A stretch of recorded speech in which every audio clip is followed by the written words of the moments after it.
Difusora.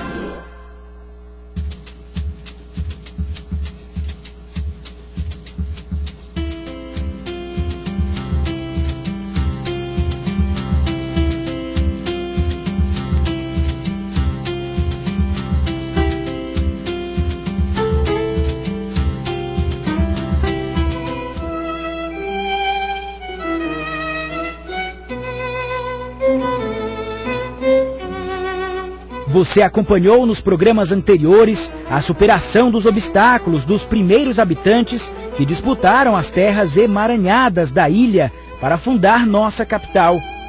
No programa de hoje vamos relembrar os fatos marcantes do terceiro século da nossa história, além de ir em busca no legado deixado pelos poetas da Atenas brasileira.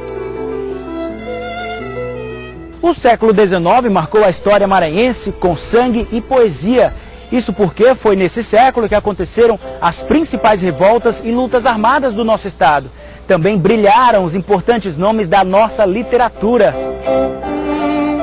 O Maranhão era uma das regiões mais disputadas do Brasil. O intenso tráfego marítimo com a metrópole, justificado pela maior proximidade com a Europa, tornava mais fácil o acesso e as trocas comerciais com Lisboa do que com o sul do país. A região era conservadora e avessa aos comandos que vinham do Rio de Janeiro. Com isso, as elites agrícola e pecuarista se recusavam a aderir ao movimento de independência que tomava conta do Brasil. É preciso a gente levar em conta que o Maranhão era separado do Brasil. O Maranhão se comunicava diretamente com Portugal, era um estado à parte.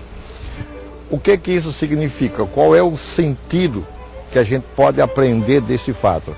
É que aqui havia uma colônia portuguesa bem mais forte e resistente, muito mais aderente a Portugal do que era a outro país, o Brasil propriamente dito, o Estado do Brasil. Então a independência do Maranhão foi um movimento de fora para dentro e não um movimento de dentro para fora. Isso vai ter consequências. Quer dizer, a comunidade, digamos, os colonos portugueses que aqui estavam, resistiram a aderir à independência do Brasil. A independência do Maranhão, é preciso a gente não esquecer, acontece por adesão à independência do Brasil e foi forçada. E repito, isso terá consequências. São Luís, a bela capital e tradicional reduto português, foi finalmente bloqueada por mar e ameaçada de bombardeio pela esquadra do Lord Cochrane, sendo obrigada a aderir à independência em 28 de julho de 1823. Em 1838, o Maranhão vivenciou uma das suas mais intensas revoltas populares, a Balaiada. O movimento foi contrário ao poder e aos aristocratas rurais, que na época dominavam a região.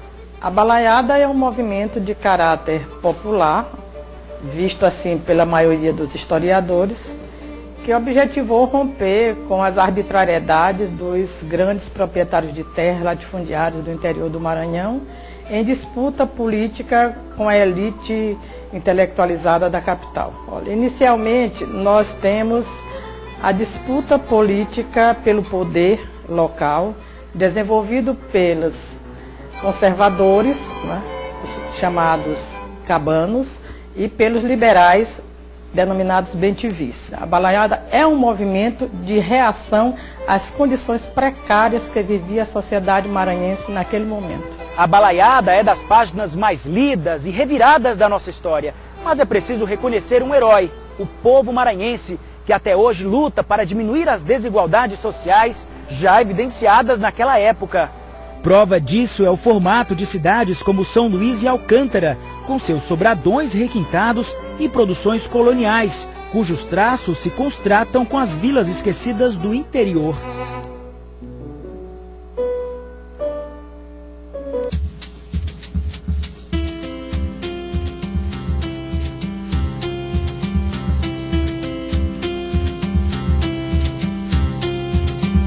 São Luís ficou conhecida nacionalmente como a Atenas brasileira. Personagens importantes da história da capital foram grandes escritores, como Claude Abbeville, Yves Devray e Diogo de Campos Moreno. Mas para que a capital fosse reconhecida como grande ilha de valor cultural, Acontecimentos econômicos deram impulso para que ela conquistasse o título. Na Guerra da Balaiada, já na Guerra da Balaiada, um pouco antes, o Maranhão já passava por dificuldades. Já não havíamos aproveitado a riqueza acumulada no final do século XVIII, quando, com a guerra de independência dos Estados Unidos, o Maranhão encontrou um campo aberto para mandar os seus produtos para a Europa. Essa riqueza, de certa maneira, acumulada aqui, vai nos dar o quê? O parque arquitetônico que nós temos em São Luís, Alcântara, vai nos dar a cidade dos azulejos, né? E eu chamo a Troia maranhense, que é Alcântara, a cidade hoje arruinada, e vai dar a Coimbra os estudantes maranhenses que voltarão poetas. Este vai ser o grande ganho que o século XIX dá o século XVIII dá ao século XIX maranhense. Esse fato vai fazer o epíteto de Atenas brasileira para São Luís. Esse período de riqueza maranhense possibilitou às famílias abastadas da época enviar os seus filhos para estudar fora, em outros estados e até países, na Europa na maioria dos casos. Esse fato foi fundamental para o surgimento do título de Atenas brasileira para São Luís do Maranhão. São também desta época a Biblioteca Benedito Leite, o Colégio Liceu Maranhense, o Teatro Arthur Azevedo. Dentro deste contexto, a vida cultural no Maranhão ganha intensidade e expressividade. A literatura floresce com uma enorme quantidade de intelectuais e escritores. Nomes como os de Gonçalves Dias, João Lisboa, Aloísio de Azevedo, Odorico Mendes, Sousandrade, Humberto de Campos passam a fazer parte da história da literatura brasileira. Embrião deste cenário literário, o poema Hino à Tarde de Odorico Mendes é um marco da nossa literatura. Garoto prodígio, ele iniciou sua produção aos 13 anos, quando fez o seu primeiro soneto, ao ver um escravo ser surrado em plena praça pública. Esta praça é uma homenagem ao célebre literato. Inclusive, os restos mortais dele foram colocados aqui. Odorico Mendes foi ainda político, jornalista e tradutor de clássicos importantes de Virgílio e Homero.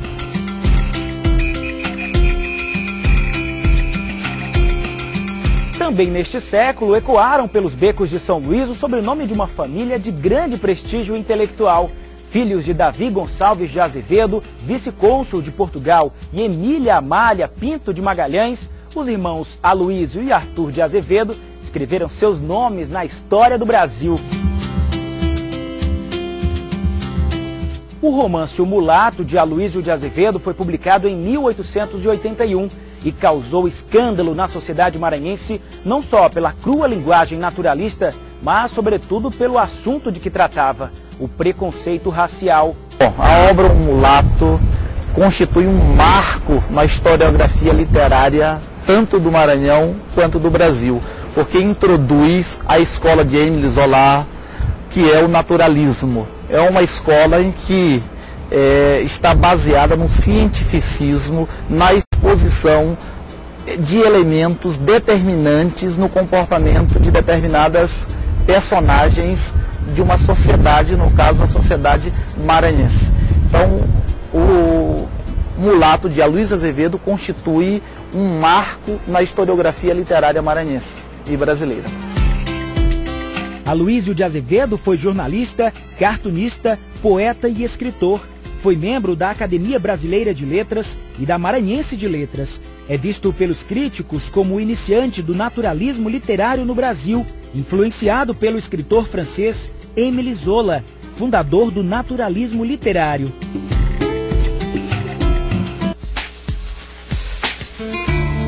Tu és flor, as tuas pétalas orvalho lúbrico molha.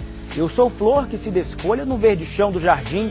Tem por moda agora os líricos versos fazer neste estilo. Tu és isso, eu sou aquilo. Tu és assado, eu assim. Poema A Minha Noiva, de Arthur Azevedo.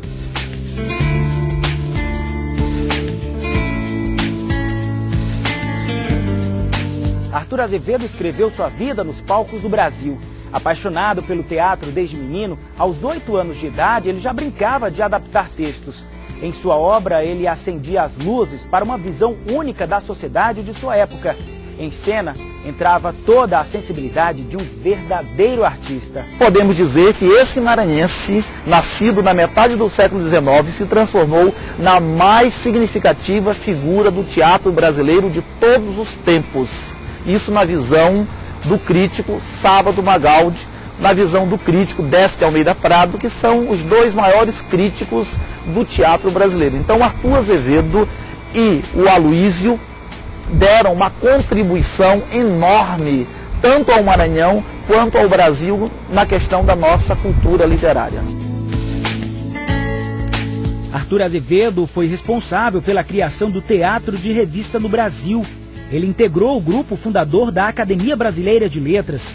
Admirado pelo público, mas criticado por escritores da época. Morreu aos 53 anos, deixando um legado de mais de 200 peças, entre originais, traduções e adaptações. A força de suas obras deu ao maranhense uma homenagem à altura, o Teatro Arthur Azevedo, batizado com seu nome na segunda metade do século XIX.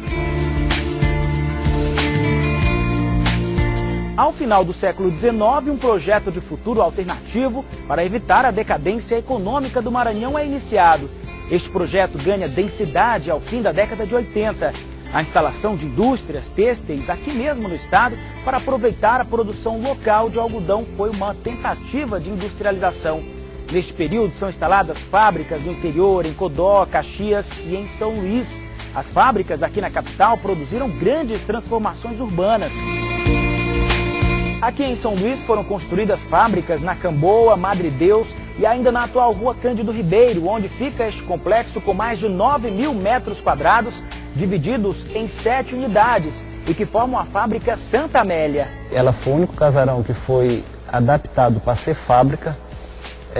Ela também tem uma série de elementos, de componentes arquitetônicos de várias nacionalidades, como por exemplo a estrutura metálica inglesa, uma escada escocesa, a telha francesa e o azulejo português. Localizada no centro histórico de São Luís, entre as ruas do Mocambo e a da Inveja, e construída no século XIX como residência e depois para servir como fábrica de tecidos do grupo cotonífico Cândido Ribeiro, a fábrica de tecidos Santa Amélia está sendo restaurada pela Universidade Federal do Maranhão, a UFMA, sob a responsabilidade do Instituto do Patrimônio Histórico e Artístico Nacional, o IFAM. A fábrica, depois de concluída, deve abrigar os cursos de turismo e hotelaria da universidade. Esta recuperação aqui, eu diria que hoje é o maior conjunto arquitetônico de um centro histórico em recuperação no Brasil. Tudo está sendo planejado para que os detalhes da memória do prédio não sejam esquecidos. As telhas francesas de Marsella foram retiradas uma a uma. Uma escadaria helicoidal escocesa foi restaurada degrau a degrau, por sua delicadeza. O projeto de industrialização do Maranhão não prosperou, mas este período é importante pelas mudanças urbanas que provoca e porque conseguiu dotar a sociedade de uma perspectiva alternativa diante dos indícios de decadência do estado. Em cada canto, em cada esquina dessa cidade tem muitas histórias. Algumas estão nos livros, outras apenas na memória dos mais velhos. Nós somos os responsáveis por construir uma nova história que será contada para as gerações futuras. Ela está em nossas mãos. No próximo programa a gente continua essa viagem. Vamos falar sobre as perspectivas para uma nova São Luís. Até lá!